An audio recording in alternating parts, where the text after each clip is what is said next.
মাকে খুশি করতে গেলে বউ নারাজ, বউকে খুশি করতে গেলে মা নারাজ। কিন্তু আমি একজন মানুষ, কোন দিকে যাব? ইসলাম বলে তুমি তোমার মার কি? সন্তান। তুমি তোমার বউয়ের কি? স্বামী। শব্দগুলা খেয়াল করবেন।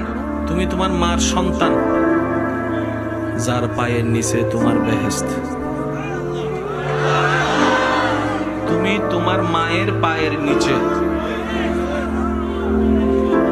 তুমি তোমার বউয়ের কি? স্বামী। স্বামী মানে অভিভাবক। অভিভাবক কি নিচে না উপরে?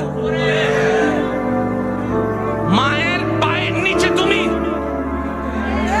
আর বউ তোমাকে মাথার উপর রেখেছে, কারণ তুমি বউয়ের অভিভাবক। তো উপরওয়ালা তো নিচের ওয়ালার মতো হয় না, নিচের ওয়ালা তো উপরওয়ালার মতো হয় না। এবার সে বলে আমি করবো কি? বলে যে শোনো, তুমি মাকে মাথায় রাখো, বউকে বুকে রাখো।